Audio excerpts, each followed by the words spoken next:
It really is.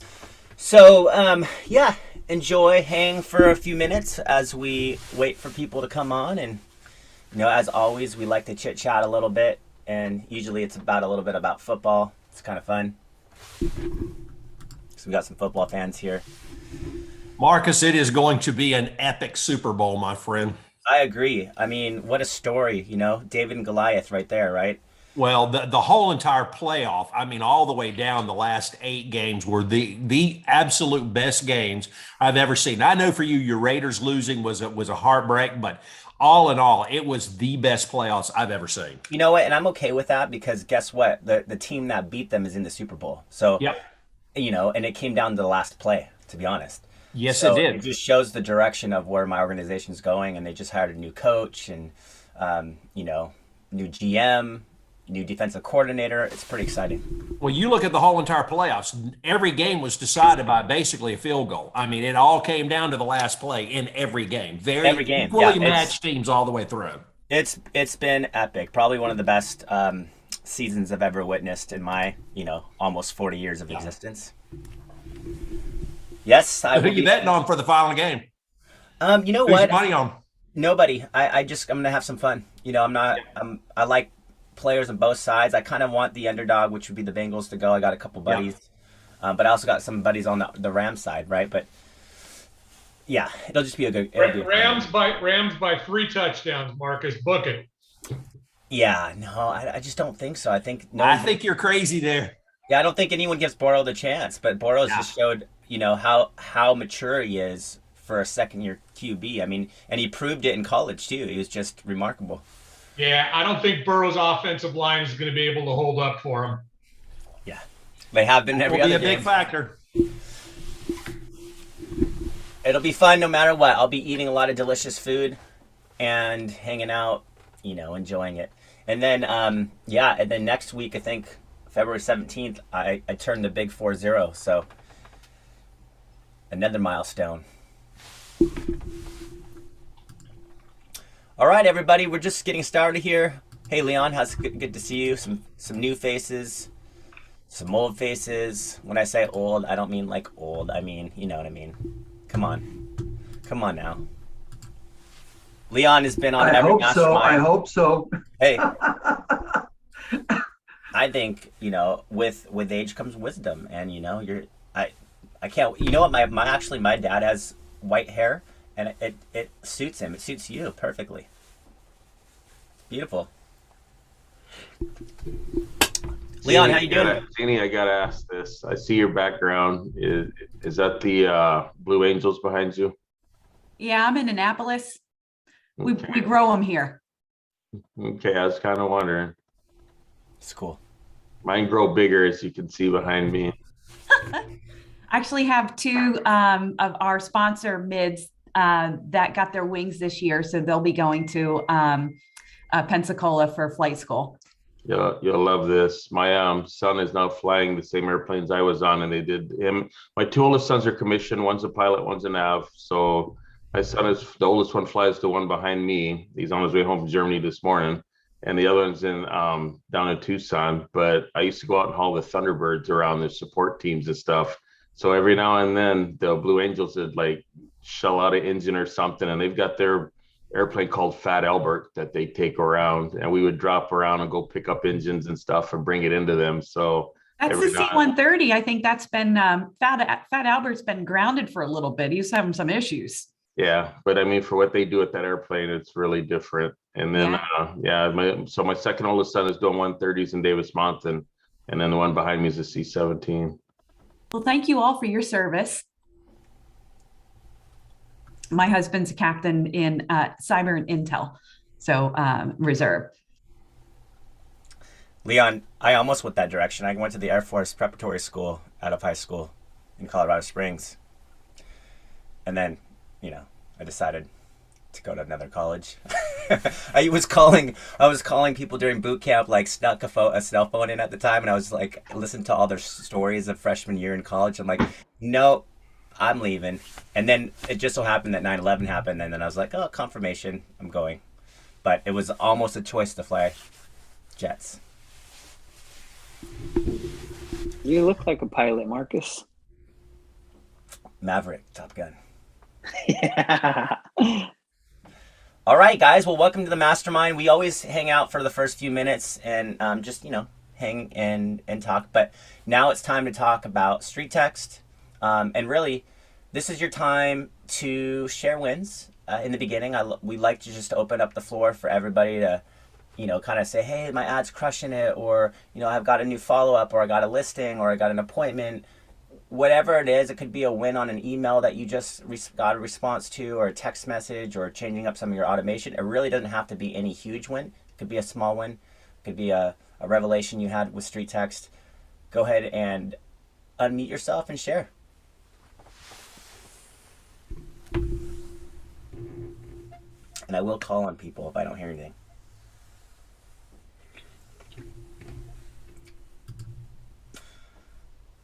Bueller? Marcus, Yes. this is Ellen Gordonier in Minnesota. Hey, Ellen. Hi, I've been doing StreetText, I think, for about 9 months now. And just this last week, I've had 2 people reach out to me for to list their property. So Minnesota is finally starting to pick up again. It's been really slow. We've had some pretty bitter temps here. So I'm excited. Let's hear it. Tell me a little bit more about them. So how long have they been in your database for? How did you stay in touch with them? What type of leads were they? I don't know that offhand. One of them, I probably have been talking, he probably came into the system a couple months ago, and he's looking for lots to build on. So I have been looking for lots for him and sending him listings, and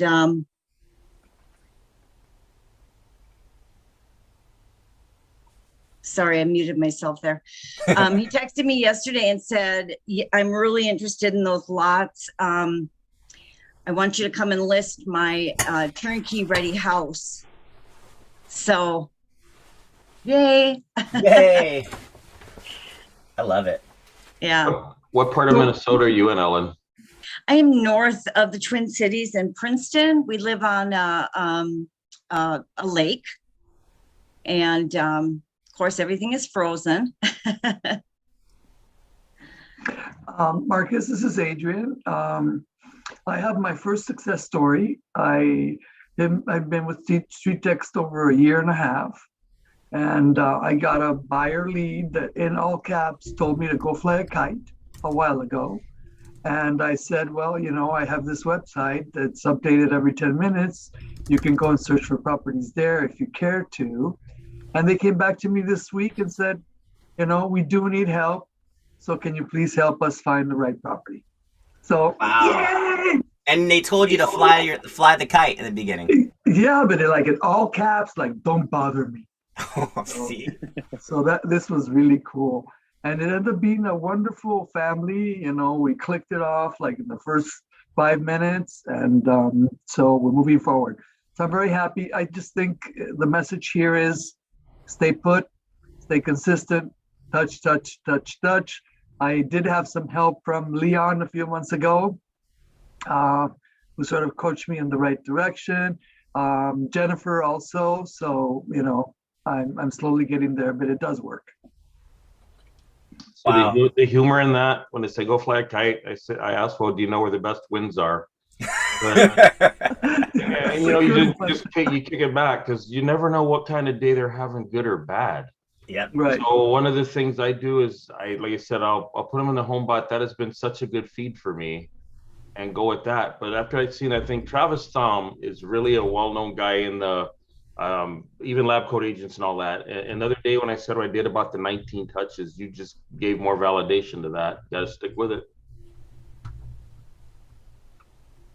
Just the thought I had right now, as you guys are saying this, we never know the personality style people are. Like, they might totally mean go fly a kite, but if you come back like with Leon's hilarious comeback, that probably is the one icebreaker you need for them to just keep talking to you. And I literally sent him to my website, and so I could track that she was visiting my website. Yeah. So, I just let her play around as long as she wanted.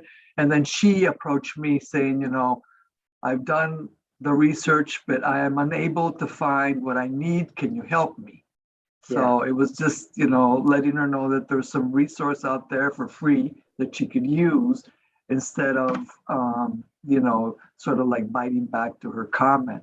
I just thought it was like funny that you did like all caps, and it was like she was probably having a bad hair day.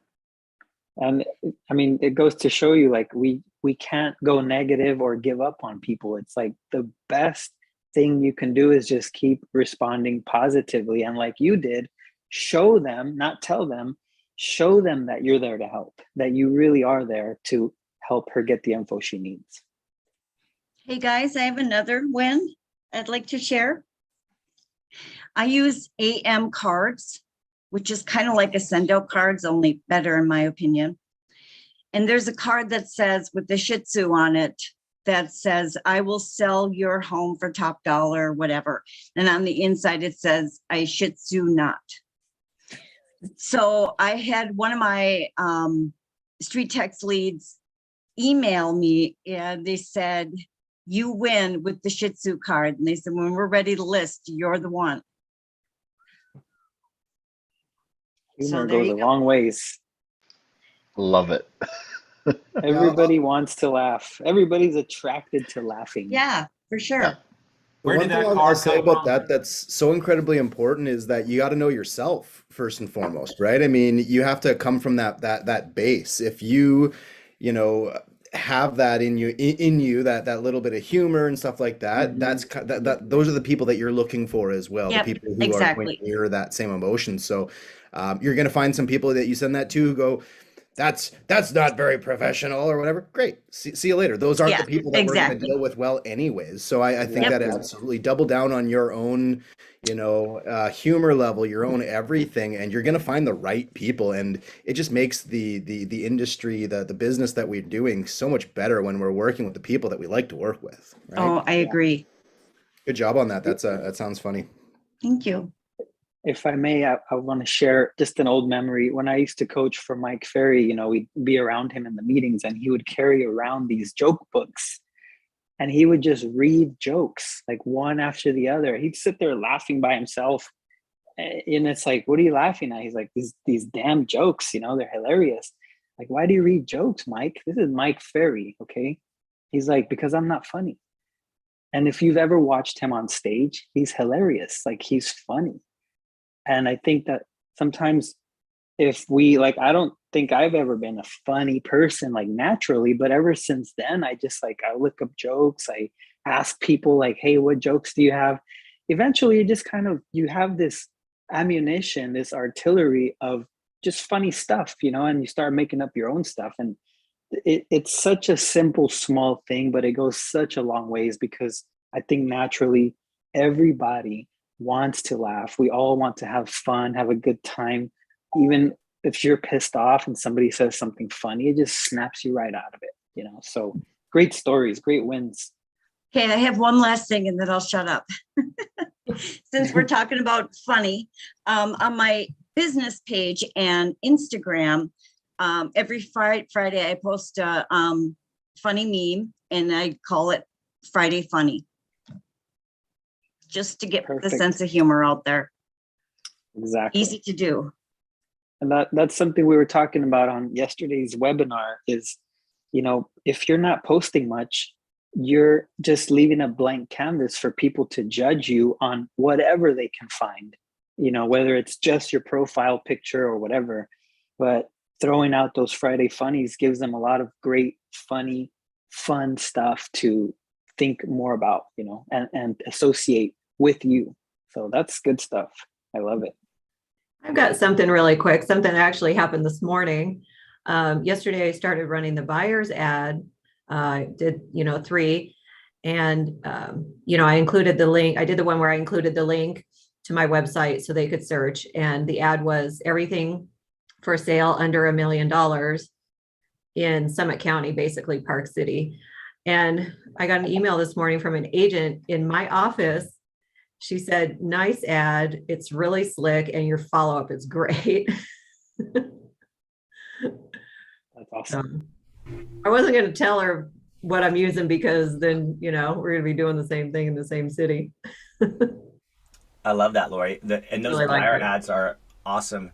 A lot of people neglect them because we're so focused on seller leads, but anybody will tell you that works those leads and worked them for a long time, that those buyers are actually sellers.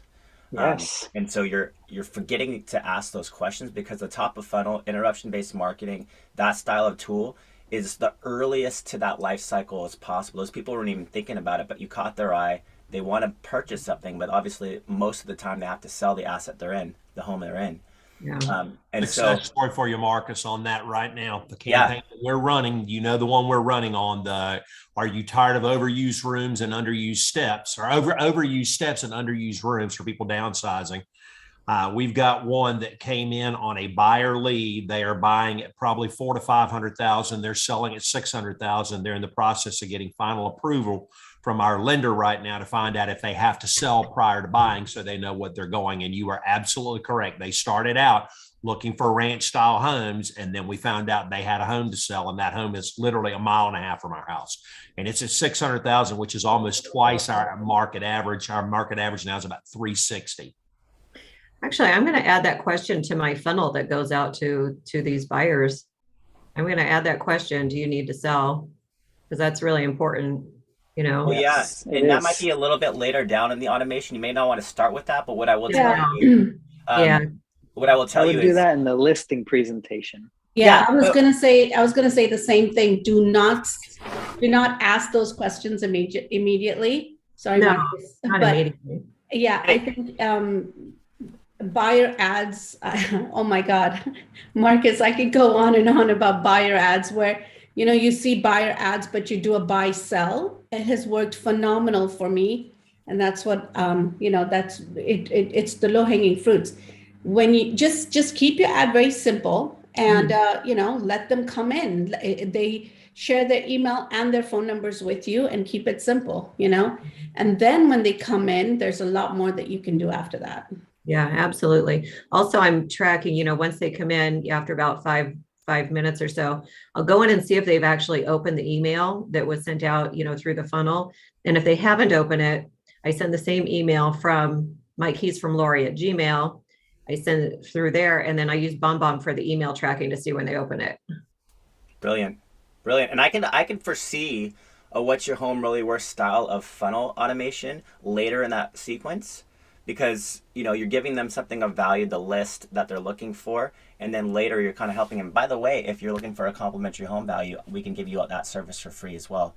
But I also would say with those home lists, the beauty behind it is as they come in to get that list or are redirected to your matrix or wherever that KV core or whatever that link is that you redirect them to, I think it's a perfect opportunity to have the video bomb saying, hey, you're probably looking at this list wondering how you can customize it. So talk to me about your ideal price point, neighborhoods, amenities, anything that would get them to start talking to you right there for that perfect list that they'd be searching for. So that's what I would see on the other side of that automation, something that says, here's your list. You're probably looking at it, and the bigger the list, the more overwhelming the list, the better, because on the other side of that, now you're showing them, you want to customize that for them. And so that automation sequence, I think beginning with that video would be a huge asset for you.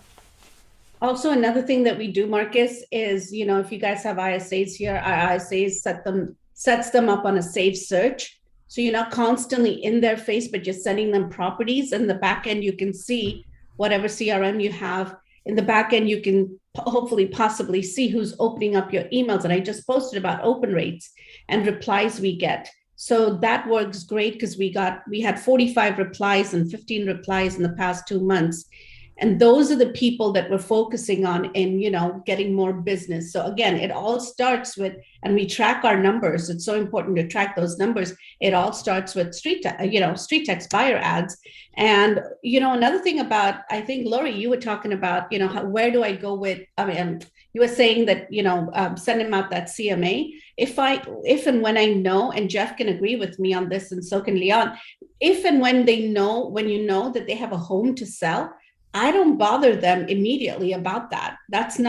They came in with a purpose. So serve them with that purpose, come from contribution and, focus on that. And then when you meet with them, saying, talk a little bit more about the market, saying, and act like you don't even know that they have a home to sell. That's how I go in. I have them talking to me, because I'm in the driver's seat. I ask the questions. I have them talking to me about what they own and what they don't own. And one of the guys owns seven properties that we're about to list. Wow. So Wow. What would you say the best icebreaker question for buyer ads is to get them talking? That was a question in the comments.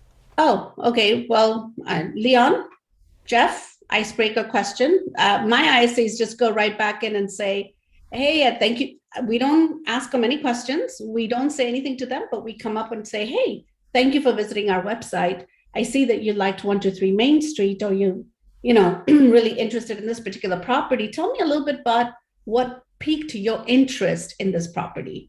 So we go about asking those kind of questions. We don't say, hey, are you looking for a 3-bedroom, 2-bath? We don't go direct with them, because again, you got to remember what they're talking, how they're talking. If they're very again, tonality, disc profile, all of that matters. I can go down. Open-ended questions are the best way to go. Is you don't want to back them into a corner. So to keep the conversation flowing, again, as Jenke says, come from a place of contribution, and you'll find they start to engage more, and they will give you more information voluntarily than if you try and pull it out of them. Exactly. Where I'm at, because the way the market is, if you want to play to something, you can play the sympathy card, because the sense of urgency here is great.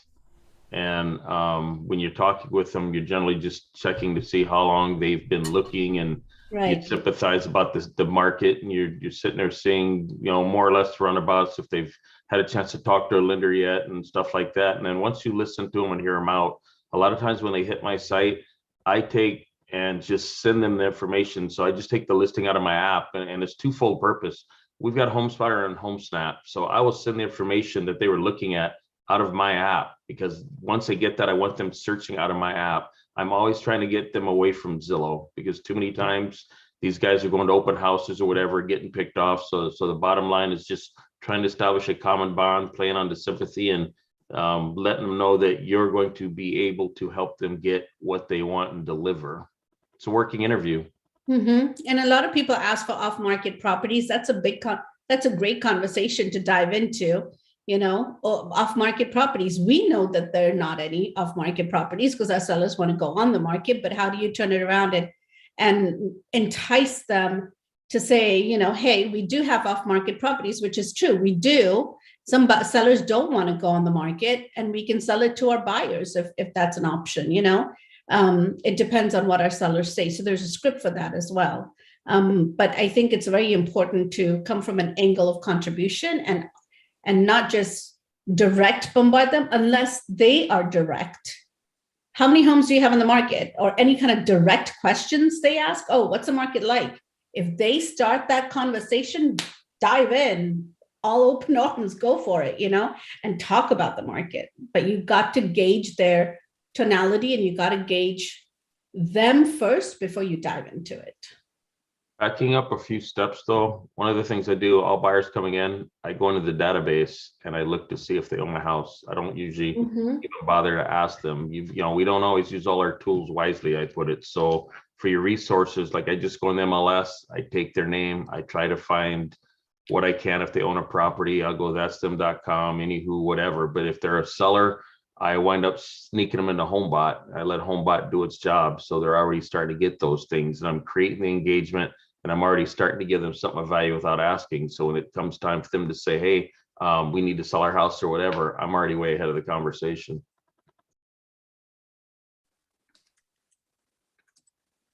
We got a couple people that raised their hand, Judith and then Eric. So I'll let you unmute yourself. But one thing I want to add on that HomeBot is and I'll get Linnea, we're going to do a webinar with her. She has customized the HomeBot experience with BombBomb, and you have to have a lender for that opportunity. But she's had tremendous success with that. So I'm really excited to see how that plays out. And to go, to behoove you guys is to go find a lender, because we now have lender ads and funnels. So that'll be another way to try to team up. I've seen, I think Linnea's got her lender paying for the most of the portion of StreetText anyways. So a lot of people are doing that. So just some incentive to find that if you're looking for a preferred lender, that'll be your open end into the HomeBot customization process. All right. And it's free, is what you got to remember. If you have a lender in HomeBot, you can tie your website into HomeBot. All my buyer leads, all that are in there, and they can search straight out of that site. That's a definite plus, because you want to get them away from Zillow. Go ahead, Judith. I just launched, it's an ad question. I just launched my first What's My Home Value ad. And I did the 12 tips and it did great. And so this What's My Home Value is like, I have 0 clicks. So my question is, how long do I wait to see out of the 3, which one gets 1? Perfect question. 24 hours, 48 hours? I would say 48. 48 usually. And what I would look at on that particular ad to kind of check the boxes is, number one, personally, I'd probably go with the What's Your Home Really Worth ad. That What's Your Home Really Worth ad gives you custom opportunities to put photos in. And so you could put stock photo, but I kind of say, no, don't go with the stock photo. I would recommend doing a native or organic image in there. So what I've seen really work well lately is, like, for example, I'll go back to Linnea. She has an ad with an image that she got from her KV Core, which I think you could always do from Zillow's. You know, when you go in and you do a search for a certain part of the area that you want to work in, and all the price bubbles come up on that map, or you take a screenshot. Right. And she did it within a 3-mile radius. So, because we all are stuck to that 15-mile radius, but she focused a little bit more into that map area of 3 miles, really highlighting the areas that she desires with the higher price points, and use that image for the split test. So Marcus, how did you pluck that image with the price points? You just mentioned it, but it's a Command Shift 4 on Mac. If you go Command Shift 4, that's called a screenshot, right? So you can make a screenshot of anything. So that's probably the easiest way for you to go do the search of the desired area that you're wanting to work in, because look, it's still a little bit of a risk, but it's kind of a hack inside of the Facebook world, because even though we're stuck to that pin drop. And by the way, if you keep on using the pin drop and it feels stale, just move it ever so slightly. That could be a great way to get the algorithm shifting again. But I would say, my question was, where did she go to get the values on the map? Plugging the map, I have no problem. I know she's EXP and has KV Core, so that's the way she got it. Okay. Outside of that, I think you would have to use perhaps Zillow to do that. Or the MLS or Remind. Yeah. Okay. Perfect. Thank you. Yeah, but and then the other variation of that What's Your Home Really Worth funnel I've seen work really well is if you go to Canva and you upload your own imagery and make like 3 or 4 photos of local landscapes and landmarks in the area, you know, whether it's aerial footage looking down or actual landmarks, and you combine those shots, because again, you want to have that newsfeed stopped by something that's organic and native to that person, that doesn't feel and look like a typical real estate ad. Most of the ads people start with when they're just testing or don't have any experience is some stock photo of a home.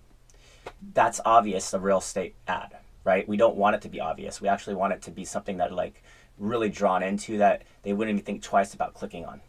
Mm-hmm.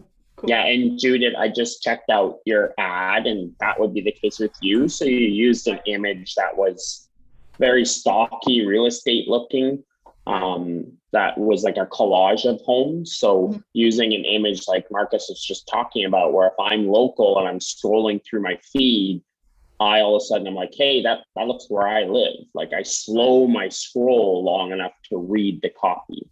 Yeah. So I would suggest setting up another split test with a more localized image. I made a map with all those, numbers and all that, but then I was leading the statistics of StreetText, which one got more clicks, more emails, more everything else. And I thought, the stock photo, okay, I'll do the stock photo then. So I guess I'm just gonna switch to my map. Yeah, and a lot of people with that What's Your Home Worth ad, the reason why the stats are good is because they're using their own image in that ad. Mm-hmm. So just switch up that image. So the images are too good. Yeah, image is so important. As Logan will say, like image, is really, that's what catches people's attention. So you want to try to use something that doesn't look like an ad, because we are so innately used to just scrolling past ads. We're just so good at blocking that out, we don't even see it. So just real quick on that, Judith, I was looking at your ad as well, and exactly what Ira's saying is bang on. The image or the collage idea, what you've done is perfect. It's just the top image is that blue home that literally 90% of all stock image ads I see is that exact home. So that one in particular, I avoid like the absolute plague. So what you've done in going on Canva and creating that image, it was fantastic. The only thing that we would recommend doing different is instead of using a stock image as part of your collage, make sure that it is an image or a home that's actually of your area, or something that again hasn't been used time after time after time after time. So something a little bit more unique to the location, and you'll find that it does work, and it works really quick.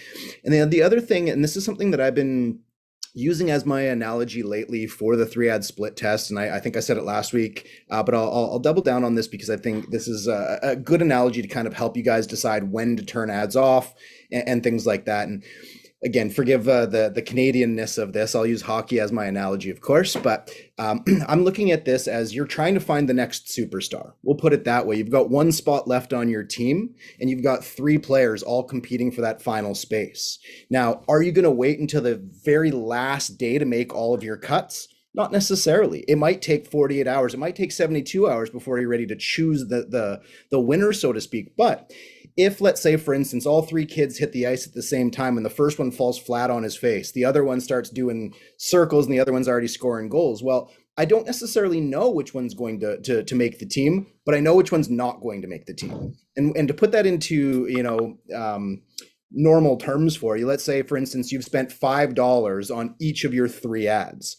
You've reached 200 people on each of them. Are we ready to make a decision? Not necessarily, but if one of the ads has already brought in 3 leads, 4 leads, the other one's brought in 2 or 3 leads, and one hasn't brought in any leads, you now know which one fell on his face, right? Mm-hmm. So immediately I can then say, well, I'm not ready to decide which one wins, but I'm certainly ready to make one of my cuts. So if one hasn't brought in any leads, the other ones are already starting to get going. Now cut one, right? Let the other 2 play and compete for that final spot. So that's kind of the way I've been putting it lately. So these 3 been learning almost 24 hours with nothing happening on any of them. So I guess I can just change it completely now. I see for about $7 of ad spend, 1 address only lead is what I've seen come through for you. So what I would suggest for at that point, turn them all off, rebuild a new collage using less stock imagery, rebuild them, and you're good to go. And then obviously you come to the ads class today or any day this week. I can help you put those together, or look at them in the next couple of days. If you want to build that today, jump on Friday's session. We'll be able to look at the results together. And obviously this goes for everybody here. If you want a little bit more help monitoring the ads, understanding when to turn them off, what else we should be building, anything like that, just register for the ads class, and I'll be happy to help. Cool. Sounds good. Thanks. Hey, Logan, if I can just piggyback on that real quickly. Absolutely. I found that I've done more split testing in the last 60 days than I did in the previous 12 months. And not a reflection on the ads, just a reflection on the marketplace. But it's not a plug and play. You can't just pick an ad and let it run, because while it may run hot for you for 30, 45, 60 days, at some point, something's going to tweak and it's not going to generate the activity that it had in the past. So there is a little more work involved now, I find personally, in running more split tests, but it's hit and miss. But I think it's important to understand you can't just stay pat with what you've got. You've got to keep testing new, especially when you see your numbers start to slow down. And for me personally, in my area, they have slowed down. So it just forced me to do more split testing with different ads and different images. Awesome. Eric and then Carla. Okay, real quick, 2 things. I was just going to respond to Adrian about your the what's your home ad, what's your home worth ad with the picture. It doesn't have to be crazy. Like all I did was I went to Google Maps and blew it up on my screen, did a screenshot of my area, threw that picture into Canva, and then created just the little price tags that I just shoved all over the picture. Like, and I didn't have to worry about going to Zillow or to KV Core and trying to find out what exactly that home was worth there or whatever. It's a giant map picture, and I put price tags all over. I probably got like 60 price tags, and I made the price points relatively, I could see, in certain areas, some homes are going to be worth more. So I would adjust the prices a little bit to reflect that. And then I just use that as my what's your home worth picture. Eric, I found a solution while I was listening here in the Mastermind. I went on realtor.com, said recently sold, chose the map, and you can snip it. Okay. And it comes already with all the tags of all the prices, etc. And you can choose the values that you want. I want homes from $1 million to $2 million or whatever. Took me like 10 seconds. So okay, I'm a little bit more low rent than that, I guess. So you can do any price point. Okay. So then the other thing I was going to ask was for like Marcus and the guys. I've got into this late, the mastermind, and I've missed a couple of masterminds, so I apologize. I'll flog myself later. But with regard to the what's your home worth ad specifically, and when people click on that ad, I know it takes them to the page where they put in their their address and all that, but then it's going to ask for their email. Are you guys working on anything where they're going to click on it, and then I can put, we can input a video, sort of like Krista Mayshore does, where it's like, hey, thanks so much for clicking on my ad. Just so you know, this is why I'm asking for your good contact information, like your email and your phone number, because this is done in person by me. It's not automated. Is there anything like that where we're going to be able to do that, so that, because I get so many bad emails, so many bogus phone numbers, and I think it's because they're like, I'm not going to give away my information to anybody, but if they see it's personalized, they might be more willing to give good phone numbers and good emails. Is there anything like that coming up? Logan, we tested this before. We've done this before, Eric. It doesn't work, unfortunately. And the problem with that is so you're taking aggregated data, tens of thousands of data points all across the world to prove the click to contact ratio that funnel provides, right? As soon as you put that variable of video, as soon as they click through, then the variable ultimately becomes you, right? And you could be super personable and fun, and they won't put it in. The address itself, the call to action, enter your address, receive your home value. There's the integrity in that ask, so they understand to get their home value, they have to put in their address. As far as the email permission is concerned, boom, at that moment, the rubber hits the road. If they give you email permission, that email is validated through our system. That is your opportunity to open the door and to be you. That's why that BombBomb integration is such a massive importance. But I wouldn't change the method. There's always availability, I'm sure, to go out there and test it. I would think your lead quantity would significantly drop. Marcus, I have a question regarding the nature of the information. If I'm not correct, some of these people signed up to Facebook or whatever, however many years ago, and maybe haven't updated their information. So what you get is not necessarily bogus, but old. Am I correct? Well, it's different. It depends on the ad itself. The lead ad is going to be capturing Facebook information. So that's the automatic, any lead ad will go click, name, phone, or email automatically inputted from their Facebook information. And then they click next to go to that point. A conversion ad, like the home value ad, goes click, there's your custom domain, address is the first submission. They have to manually put that in. They can put anything and everything they wanted. Anybody who's half serious is going to put in their own personal address.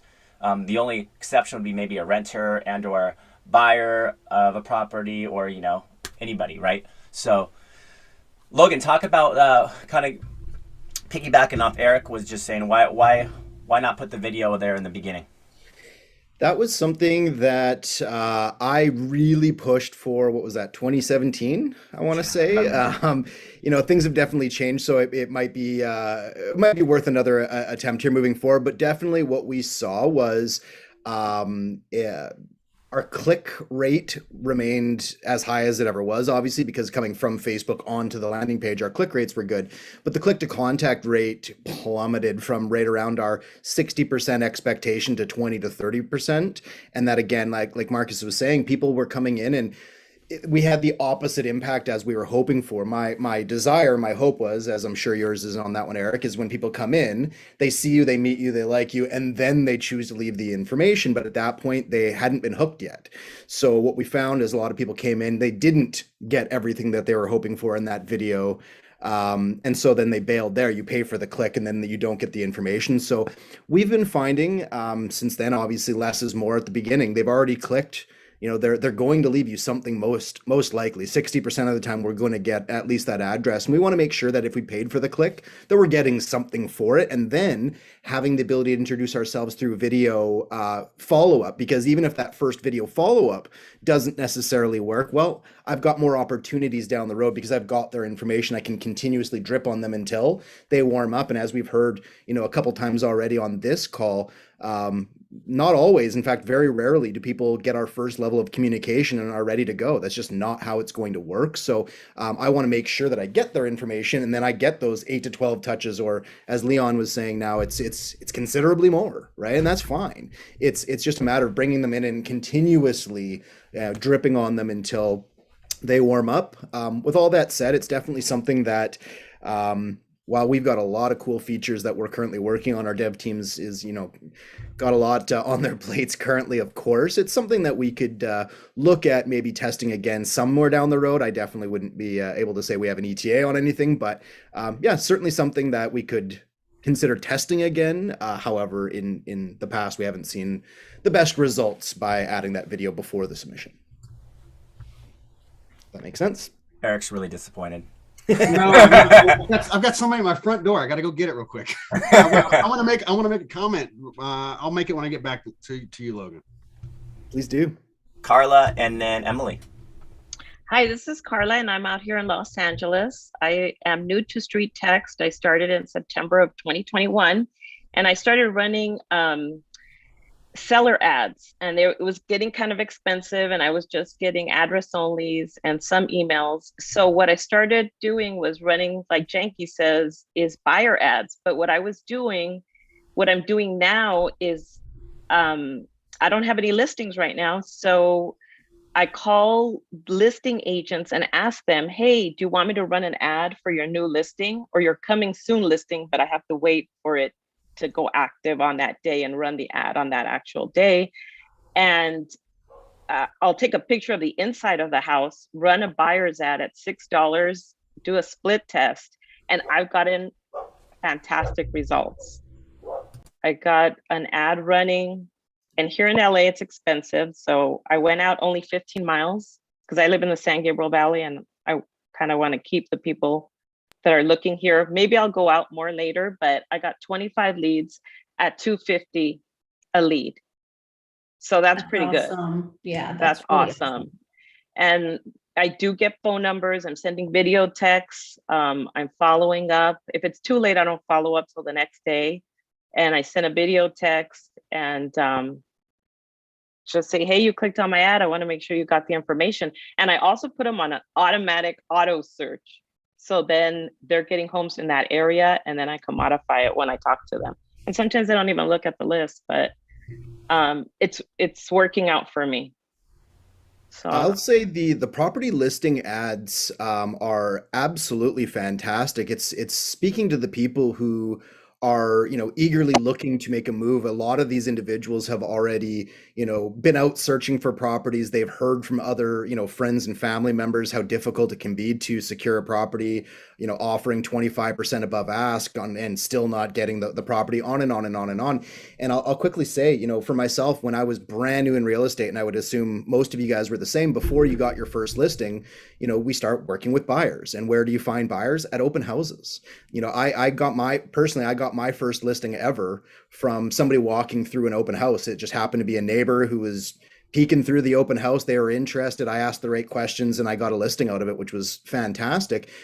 These are our open houses. It's just a digital or virtual, if you will, open house, right? So whether it's your listing or not, absolutely find somebody who has a nice listing. I personally wouldn't recommend, if, let's say, for instance, the median value in your area is 700,000, going out and trying to find a $5 million listing. It's just not, it's not going to find you the right people. I shoot for the median. You know, the median's the median for a reason, right? So shoot for the median, advertise something that's right in that realm of where the majority of people can afford and are looking, and you're attracting people. And again, even if it is your listing, your first duty then is to try to sell that property, obviously. But as soon as you have that conversation of what is it about this property that you love? Oh, you don't like that it has so many stairs. Okay, well, this property might not be for you. Let's find just something else. You quickly transition to helping them buy something different, you know, and that's kind of the idea. So I think, Carla, that's a fantastic idea. And I would recommend that to everybody. If you've got listings, let's advertise them.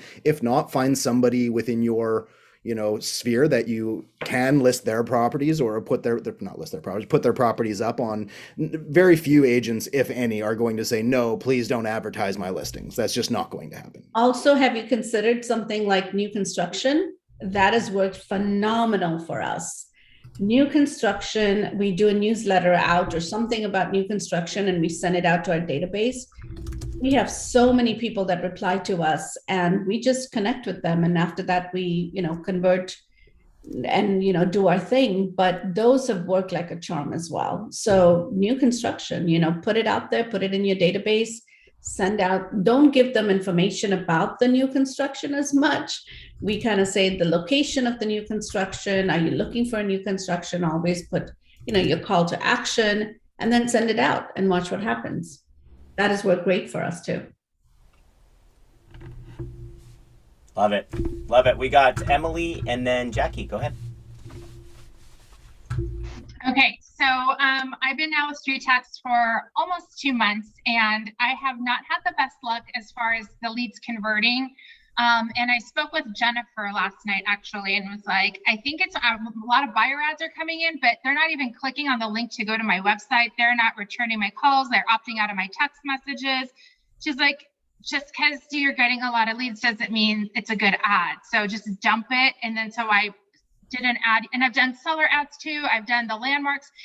I keep trying. Well, last night I posted a screenshot of like my area and did the map on the KB core. And this morning I woke up, well, an hour before I jumped on this call, half an hour before, I got a lead for a seller who wants to move in 1 to 3 months. And I was like, finally. So, I don't want to blow it, you know? So like, I want to, you know, give them what they're asking for, right? She wants a CMA. Because I'm already ready, like, tell me about where you want to move to. And I don't want to go into the listing pitch. So I just wanted to get some feedback from you guys so I can, like, you know, not freak them out. I would say, Emily, the first thing to do, congratulations, by the way, that's awesome. But I think the first thing to do is really focus on coming from contribution. Give them as much as you can. Just give, and watch. And I was just talking to someone, a very special friend of mine this morning, and he always tells me, you know, when you give, you're always going to get. Like, always focus on give. And I follow that. I live by that. So, you know, you could give them information, market update report in their neighborhood. You know, you have to slide in to get into their home. You don't want to be direct, right? Hey, when can I come in for, you know, seeing what your home is all about, and then giving you a home evaluation? Don't go that route. Go first with the city, then go with the neighborhood, then macro and micro markets, right? Then give them the micro markets of their market update of their immediate neighborhood. And then they will realize, okay, she's really awesome at what she does. So she knows the market. That's what you want them to understand. And then have them say to you, hey, Emily, when is a good time for you to come by? I have had them ask me all the time that question. And of course, you can always, you know where to reach me, but I can definitely guide you on that. But the main thing is come from contribution, come from first the city market update, then dive into the neighborhood update, and say, just wanted to let you know the homes around your neighborhood are selling for 1.2 million. I'm sure, your home will definitely have a higher value. I just want to give you this information. I will be in touch with you next week. How does that sound? And with the how does that sound? Yeah, most welcome. I love that. That's amazing feedback. Anybody want to piggyback off of that in terms of advice I'd give Emily so she just crushes this one? Yeah, I want to add that she's on the right track by just answering their question, just providing whatever they're requesting, just give them that. That's a great thing, and going back to the icebreaker, it's like the ice has been broken. I think most of the time our self-doubt is what's getting in the way. It's not that we need an icebreaker. They've requested information, just reach out, give them what they want, have a good conversation, ask good questions. And she's also on the right track by not jumping into a listing presentation mode, right? By asking just like staying away from talking about listing the property and all that stuff. Just focusing on what they came for, which will allow you to build the rapport and the relationship that you can then move into the next phase of the process. I think it's just like a super small phrase that will help everybody is always say, is that okay? Hey, I'm calling because you requested some information and I've sent that out to you in the email. Is that okay? Like, yeah, sure. Thanks. Okay, awesome. And then you go into it. Nobody, if you ask somebody, is that okay? Nobody is going to say no at all. And it's about getting them to say yes, say yes, say yes. Just like you guys have heard from many people, it's just about getting them to say yes, because psychologically the more we say yes, the more we like that person that's getting us to say yes. So ask those powerful questions right up front. And Emily, I'm not sure how you're planning on delivering the CMA to these people, but if you're planning on doing it via email, I would definitely incorporate video in it. Yeah, I do the CMA with the BombBomb inserted. They're not too far away from me, so I will offer to do a CMA drop-off as well and have it nicely, in the bag, printed, bound, and all that with some information. I would follow up with a video, just checking to make sure they got it, see if they have any questions. Okay. I jumped on just so I can, I loved what you said, Emily. I loved what you said here. Sometimes you can't hear me. But here's one thing. Keep in mind, these are leads. Don't get discouraged. They're checking out so many other websites. But the positive thing is that at least your ad reached out to them and they clicked on that. Even that they might not contact you, maybe in the future. So I think having what I'm learning, and in my team, having a good drip campaign and just staying in front of them, so that gives them the opportunity to be able to connect with you. And I'm about to start doing StreetText again, and I'm excited, but I'm assuming that I'm gonna have pretty much the same issues as you are. But the one thing is really just don't get discouraged. And if I say if you need a little more support, let's do a Zoom call around, and I'd love to just us here one and just take turns, and then you can help me and I can help you. Accountability. That's what it's called, Manuel. Accountability partners. I love it. That's exactly what you're doing right now. Accountability. I would love to have one even more, because I need more phone calls during the day and then in the Absolutely. evening. Yeah. Accountability and role play is so important. And you know what? I always, and Emily, I know we've talked before, I always like to end it with, how does that sound? And the reason why I do, how does that sound? No one's going to say, oh, that sounds horrible. No. I mean, think about it. If I ask you, hey, how does that sound? You're going to say, sounds good. Or you're going to say, yeah, I'd love. A lot of our clients, when we ask the question, how does that sound? And I've learned this from my mentors, my coaches, of years and years, I never ask when I end a conversation, I will always end it with, how does that sound? When I say that, it works like a charm. But again, to each its own. That's been working great for me. And another thing, accountability. I love what Manuel said. Accountability is so amazing that, we do a lot of role plays of accountability on our team. Every morning we have a team huddle for 10 minutes, nothing more than that. In that 10 minutes, we talk about what is it that we're going to do for the day? Who are we going to hold accountable? So every team member has somebody or the other that they're holding accountable. So, having an accountability partner, today is my daughter. Oh my God, she's the worst. But having someone hold me accountable for making those calls that I need to make, I make calls too when I can. It's not only my ISAs, I'm totally into my business as well at times. And so, most of the times I'm not, but when I do have some time, I do dive in and kind of play around the CRM. So accountability is important. Role play is important. And role play will help you understand what to say, when to say, and how to say it. I teach that also, is that you're your own ISA at this point, right, Emily? So, and this is to everybody. You don't have to have ISAs. You can do it. I did it so many years on my own. And Leon and Jeff, if you guys can agree to this, right? I mean, we didn't have ISAs for years. And we did it all on our own just by doing 2-hour, 2-hour lead generation, 2-hour follow-up, conversions. So that in those moments we had role play partners, right? We had accountability partners.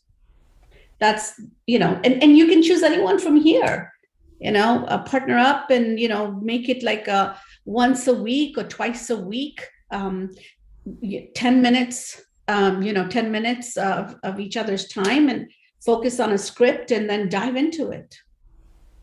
Powerful. And anybody who wants role play partner, just post it in the community, the StreetText group. I guarantee you'll have someone right away comment, and that's the power of that insider group.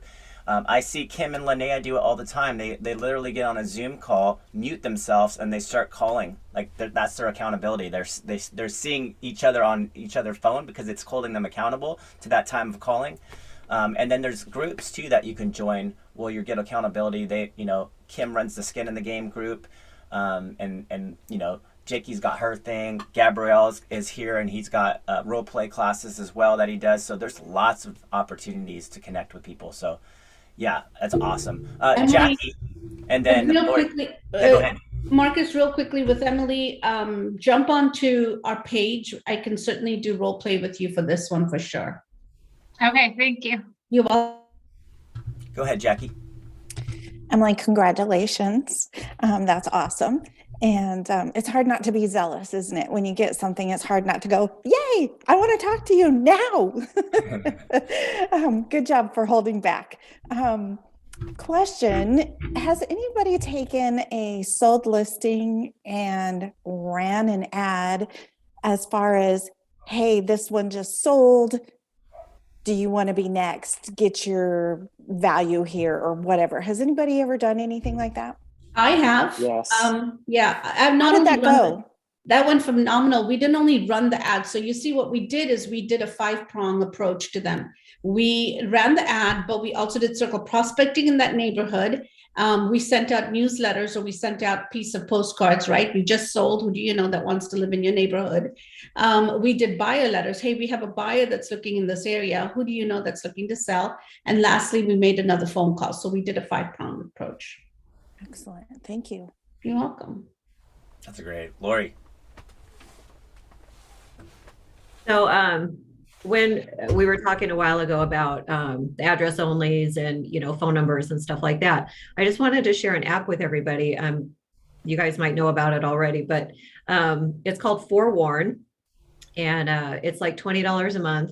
You can look up anybody by name or their phone number, but obviously I use it for address onlys. And I search first of all, I search for them on Facebook, and I send them a message saying, hey, I got your evaluation. I have your report ready, but I don't have an email to send it to.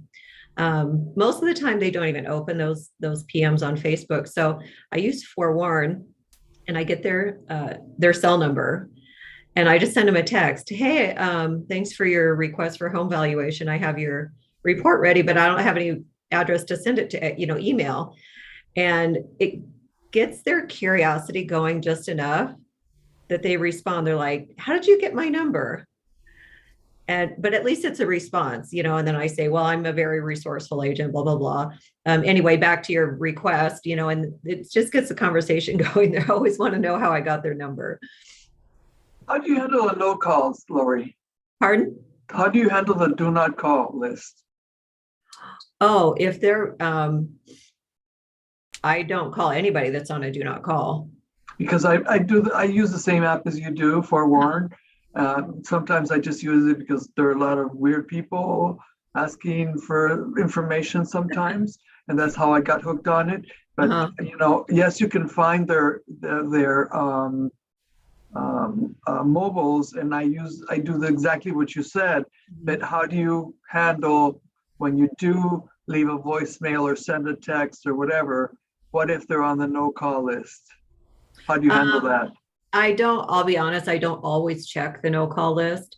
I figured, if they came to me for information by clicking on my ad. Okay. So, I could probably be better about checking the do not call list, I'll be honest. But, sometimes I either get no response or I get, hey, that's cool. How did you get my number? And then we just go from there. But yeah, you're right. In a sense, they did answer your ad. So that's a very good strategy. Thank you. Right. Yeah. I just take it as, they came to me for information. Okay, cool. Perfect. Thank you. And if they tell me to remove them, then I do that immediately. Mm-hmm. But actually, Forewarn is great. The reason I started using it is because I was working with a lot of buyers. And as a single agent, I use Forewarn to research every single person that wants to meet with me, because it will not only give you their address history, their phone number history, it will also give you their criminal history. If they've had speeding tickets, if they've been arrested, if they filed for bankruptcy. It's a wealth of information for $20 a month. And absolutely. Hey, Lori, I know that you send messages on Facebook. My advice would be friend request and then message. Because if you friend request, they get that notification, and they're going to quickly profile you no matter what. They're like, why is this person, friending me?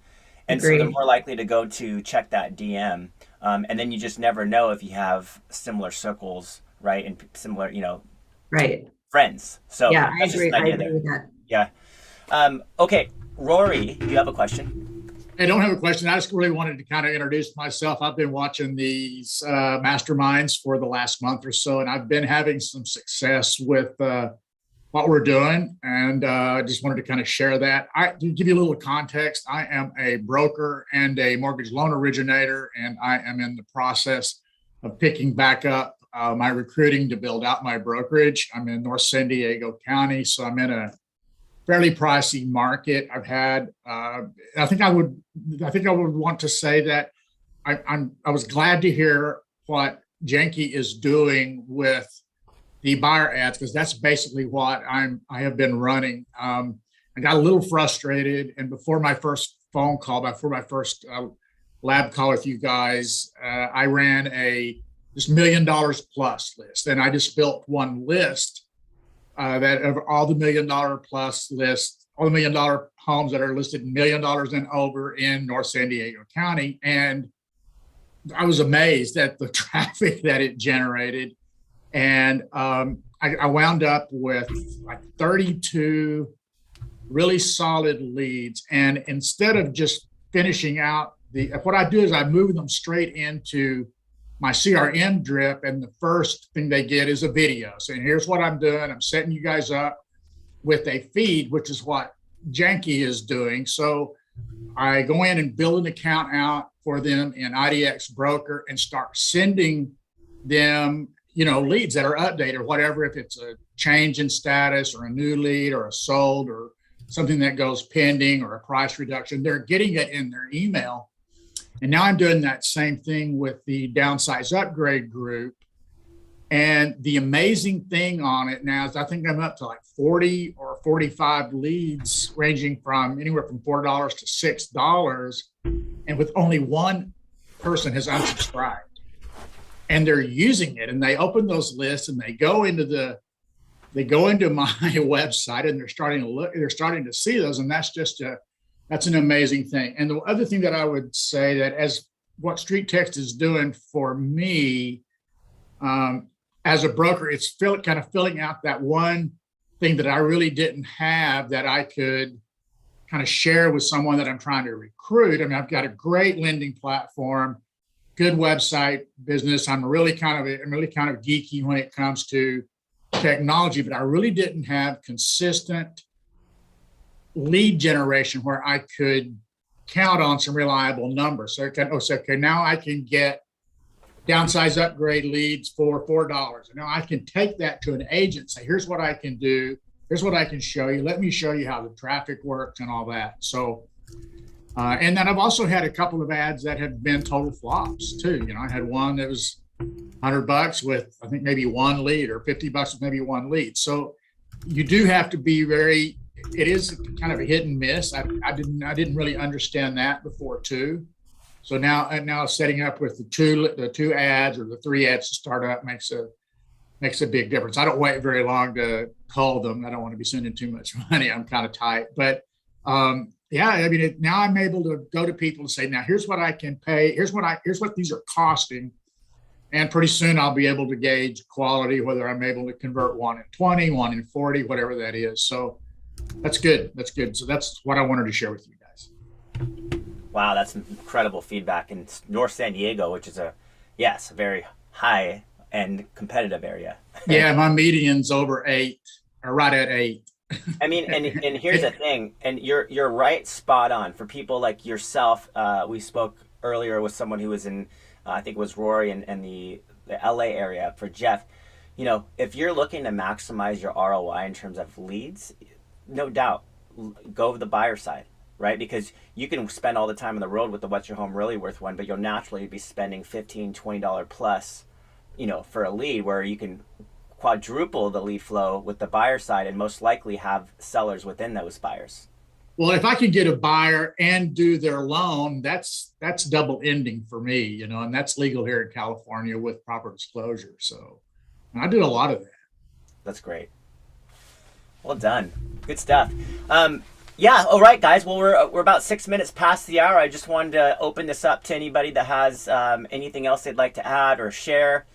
This has been an incredible mastermind, as always, of course. I'll throw something out there. Everybody sits there, and we're at that point where we're making calls and this and that, whatever. And I always, someone in a question earlier in here asked about videos in the StreetText platform and stuff like that. And I always sit there every now and then, remember to reach out and remind people, you've got the StreetText Academy where you've got the questions. Go back in there and look.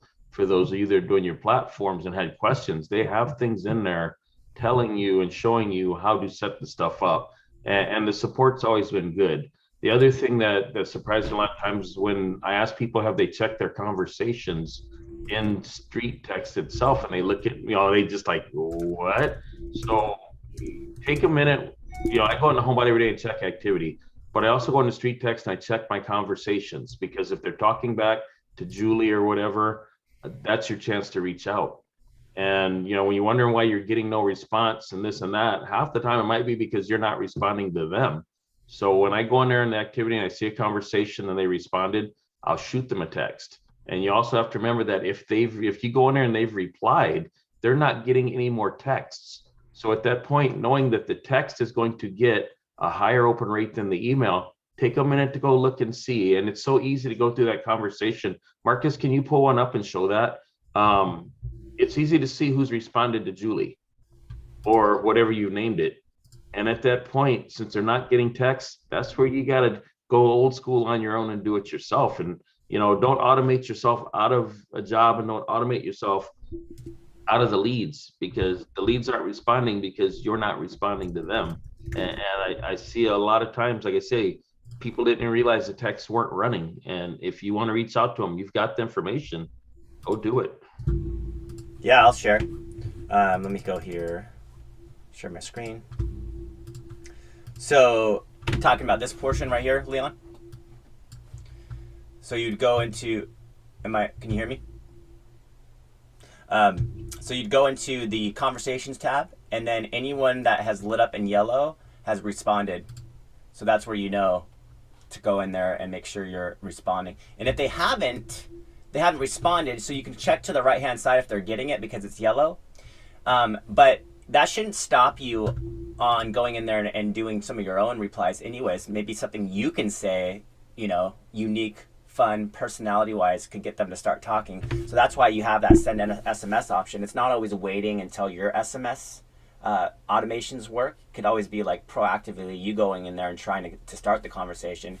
And then I would say, from time to time, go back in if it's been a couple months since you spoke to that person and check in with the text, or use Julie to ask if they'd like an updated market value.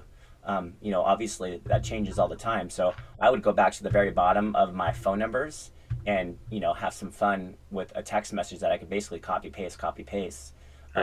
You know what I mean? Why not? You could just start going Command C, pick something that doesn't feel generic, but some kind of fun, hey, it's spring and the market has shifted and I'd love to give you an updated home value, right? Something like that.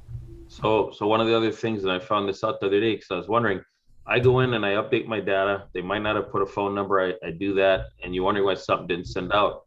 I use a program called phonevalidator.com.